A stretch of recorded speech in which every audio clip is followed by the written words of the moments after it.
दोस्तों, सुज़लोन एनर्जी की बात करें तो स्टॉक में तो बहुत ज़्यादा गिरावट हो चुकी है। स्टॉक 51 तक आ चुका है। इस समय बाजार ऑल टाइम हाई के आसपास है, लेकिन सुज़लोन का शेयर अपने ऊपरी प्राइस से बहुत नीचे आ गया है। 86 का हाई बना के इस समय स्टॉक 51 के आसपास है। लेकिन इस गिरावट के बाद दो ब्रोकरेज हाउस ने जबरदस्त अपनी रेटिंग अपग्रेड कर दी है। मॉर्गन स्टैनली और मोतीलाल ओसवाल ने यहाँ पे सुज़लोन को लेकर अपनी बेहतर भविष्यवाणी की है। और इसके पीछे का रीज़न है 4 और 5 तारीख को जो सुज़लोन एनर्जी ने अपनी मीटिंग रखी थी, इन्वेस्टर मीटिंग, उससे जो कॉन्फिडेंस बिल्ड हुआ उसके बाद में उन्होंने अपनी रेटिंग को बढ़ाया। तो पूरी अपडेट क्या है उसको समझने की कोशिश करेंगे इस वीडियो के माध्यम से।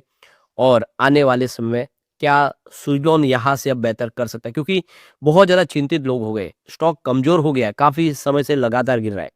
लेकिन सुज़लोन का पोटेंशियल इतना बढ़िया है कि आने वाले समय में संभावना यहाँ पे काफ़ी पॉजिटिव दिखाई देने लगी है। लेकिन फ्रेंड्स, उससे पहले अगर आप पहली बार हमारे चैनल पे आए तो चैनल को सब्सक्राइब कर दीजिए, एक बेल आइकॉन दबा दीजिए ताकि जब भी नया वीडियो बने पहला नोटिफिकेशन आपको मिले। वीडियो पसंद आए तो लाइक से जरूर कीजिए।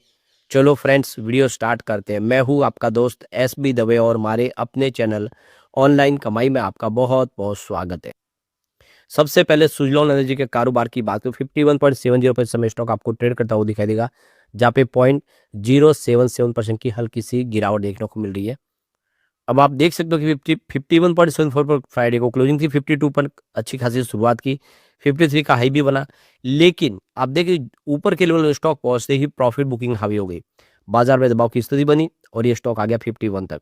तो इस समय रिटेल इन्वेस्टर की बिकवाली बहुत ज़्यादा हो रही स्टॉक के अंदर, ज़्यादा करके इस समय भरोसा कर नहीं पा रहे। बड़े फंड हाउस तो इसमें खरीदारी कर रहे, म्यूचुअल फंड अपनी होल्डिंग बढ़ाई नवंबर में। लेकिन ये बात देख सकते हो कि रिटेल इन्वेस्टर को समझ में नहीं आ रहा है कि क्या करें, वो यहाँ से बिकवाली कर रहे हैं। तो यहीं पे सबसे बड़ी गलती हो रही है, क्योंकि बड़े फंड हाउस ने यहाँ पे खरीदारी शुरू कर दी है इस गिरावट का फायदा उठा। अब आप इसकी परफॉर्मेंस से समझ ही सकते हो, पिछले एक महीने में 9.91% लगभग 10% के आसपास की गिरावट ऑलरेडी हो चुकी है। आप देख ही सकते हो दबाव में स्टॉक तो है। और 3 मंथ के हिसाब से भी देखें तो आपको यहाँ पे 9.94% यानी लगभग 10% के आसपास की ही गिरावट देखने को मिली। यानी पिछले 3-4 महीनों में गिरावट का सिलसिला जारी है। लेकिन 1 ईयर के हिसाब से भी यहाँ पे 23.19% की भारी भरकम गिरावट हो चुकी है। यानी जिसने भी इस समय 1 साल के अंदर निवेश किया उसको यहाँ पे नुकसान हो रहा है। लेकिन 3 ईयर का जो रिटर्न है वो काफ़ी अच्छा, 427% का अच्छा खासा रिटर्न है। जबकि पिछले 5 सालों में तो इसने 1357% का मल्टी बैगर रिटर्न दिया है। क्योंकि स्टॉक था आप देखो कोविड काल में ₹2 के आसपास। वो स्टॉक काफ़ी अच्छा है, लेकिन जो शॉर्ट टर्म इन्वेस्टर उनको भारी नुकसान हुआ है यहाँ पे। अब यहाँ पे जो बड़ी गुड न्यूज़ निकल के आ रही है, यहाँ पे मॉर्गन स्टैनली ने सुज़लोन के ऊपर अपनी रेटिंग को ओवरवेट की रेटिंग बनाई है। तो ये देखिए इस समय सुज़लोन एनर्जी एक बार फिर से ब्रोकरेज हाउस के रडार पे आ गया है। ब्रोकरेज फर्म मोतीलाल ओसवाल ने ये हाल में कंपनी के मैनेजमेंट से मुलाकात के बाद में सुज़लोन के शेयर पर अपनी बाय की रेटिंग को बरकरार रखा है। तो चाहे मॉर्गन स्टैनली हो या फिर मोतीलाल ओसवाल हो, उन्होंने मैनेजमेंट से बातचीत की और उसके बाद में उनको विश्वास हुआ है कि सुज़लोन एनालिसिस में काफ़ी बेहतर कर सकता है। तो ये देख ही सकते हो कि 4 और 5 दिसंबर को मैन्युफैक्चरिंग डे आयोजित किया गया था सुज़लोन की तरफ से, जहाँ पे मैनेजमेंट ने अपने निवेशकों और मार्केट एनालिस्ट को अपनी कंपनी के रोड मैप के बारे में सारी जानकारी शेयर की है। कंपनी ने कहा है कि सेंट्रल रिन्यूएबल एनर्जी सेगमेंट में हालिया में जो सुस्ती का इस समय भविष्य जो दिखाई दे रहा है, वो निकट भविष्य के ऑर्डर के फ्लो पर उसको सीमित असर ही करेगा, ज़्यादा असर नहीं होगा। सुज़लोन के मुताबिक करीब 15 गीगावाट के विंड ऑर्डर अभी भी बिडिंग या अवार्डिंग स्टेज में, जो मांग के मजबूत बने रहने के संकेत है।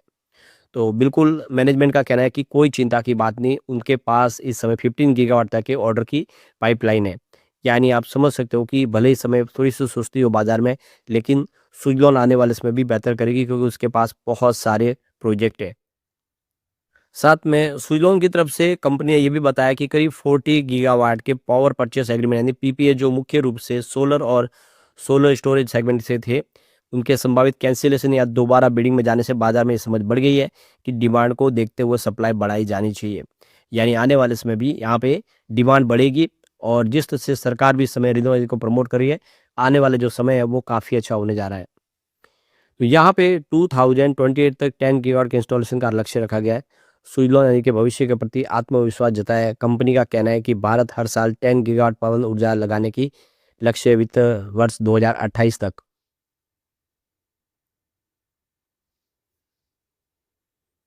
तो देखिए कि वित्त वर्ष 2028 तक ये लक्ष्य को पूरा कर सकता है। कंपनी का मानना है कि एआई और डेटा सेंटरों की बढ़ती बिजली ज़रूरत और कमर्शियल और इंडस्ट्रियल सेक्टर की बढ़ती मांग भारत के 2030 तक के 100 गीगावाट बिजली के टारगेट को हासिल करने में बड़ा अवसर देती है। यानी उनका ये कहना है कि इस समय जो बिजली की डिमांड बढ़ रही है, वो चाहे एआई सेगमेंट हो या डेटा सेंटर, उसमें काफ़ी सारी खपत बढ़ रही है और इसीलिए आने वाले इसमें 100 गीगावाट की विंड एनर्जी का टारगेट हासिल किया जा सकता है। यानी अगर 100 गीगावाट का लक्ष्य आगे दिखाई देता है, तो इसमें एक बड़ा फ़ायदा है जो सुज़लॉन उठा सकता है। तो कुल मिला के देख सकते हो कि सुज़लॉन के लिए यहाँ पे बहुत बड़ी संभावना पॉजिटिव बन रही है और जिस तरह से उन्होंने कॉन्फिडेंस दिखाया है और निवेशकों के साथ में कहा है कि कंपनी आने वाले समय बहुत बेहतर करेगी, तो इससे जो रुझान है वो काफ़ी पॉजिटिव हो गया। यानी अब यहाँ से पूरा मामला पलट सकता है। ये देख सकते हो कि मैनेजमेंट ने बताया कि टरबाइनों का जो प्रदर्शन है मजबूत है और 95% से अधिक टरबाइन पर ही लाइफ साइकिल अनुमान के मुताबिक काम कर रही है। इससे कंपनी को आने वाले कई दिनों तक तेज ग्रोथ का मौका मिलता है। तो यहाँ पे मोतीलाल ओसवाल ने सुज़लॉन के शेयर का मूल्यांकन 2008 के अनुमानित ईपीएस अर्निंग के 30 गुना किया है, जो इसके 2 साल के आगे ऐतिहासिक औसत पर 27 गुना के वैल्यूएशन पे करीब है। यानी मोतीलाल ओसवाल का कहना है कि आने वाले समय 2028 तक सुज़लॉन के शेयर की प्राइस में काफ़ी अच्छी ग्रोथ देखने को मिल सकती है। यानी अर्निंग पर शेयर के 30 गुना। तो आप समझ ही सकते हो कि सुज़लॉन का फ्यूचर बहुत ब्राइट है और मोतीलाल ओसवाल को इस पे पूरा भरोसा है। तो ये देख चाहे मोतीलाल ओसवाल हो या मॉर्गन स्टैनली इस समय काफ़ी अच्छी रेटिंग दे रहे हैं सुज़लॉन को। ये सुज़लॉन के लिए आगे बढ़ने की संभावनाओं को दिखाता है, जिससे आप समझ सकते हो कि आने वाला समय सुज़लॉन जैसी कंपनियों के लिए काफ़ी बेहतर हो सकता है और इस शॉर्ट टर्म गिरावट के पीछे आपको डरना नहीं चाहिए। ये आने वाले समय यहाँ से उम्मीद काफ़ी पॉजिटिव दिखाई दे रही है। और इसका अगर आपको एग्जाम्पल देखना है तो आप नवंबर महीने के म्यूचुअल फंड के आंकड़ों से समझ सकते हो। नवंबर महीने में म्यूचुअल फंड ने जम के खरीदारी की है, करीब 12 म्यूचुअल फंड की फ्रेश एंट्री हुई है। इस गिरते बाजार में म्यूचुअल फंड का जो निवेश है वो साबित कर रहा है कि यहाँ पे सुज़लॉन बहुत ज़्यादा मजबूत है और इसीलिए आप देख सकते हो कि यहाँ पे इन्वेस्टमेंट है जो तेजी से बढ़ता हुआ दिखाई दे रहा है।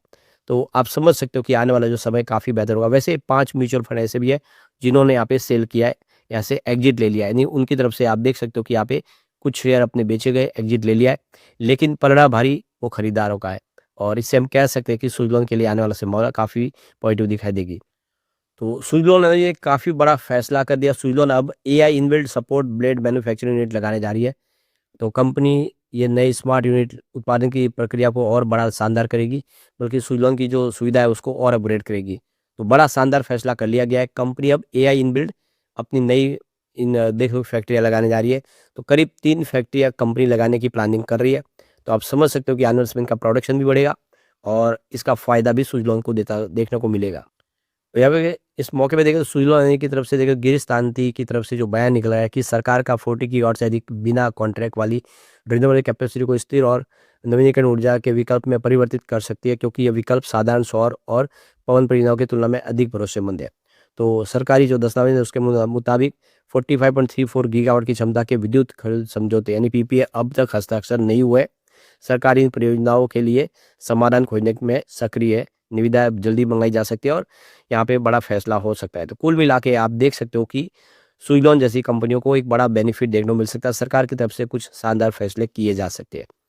लेकिन फ्रेंड्स, कोई भी इन्वेस्टमेंट करने से पहले अपने फाइनेंशियल एडवाइजर से एडवाइस ले लें या अपना खुद का रिसर्च करें, क्योंकि मैंने वीडियो आपके एजुकेशनल पर्पज के लिए ही बनाया। वीडियो पसंद आए तो लाइक से जरूर कीजिए और चैनल को सब्सक्राइब कर दीजिए। Thank you friends.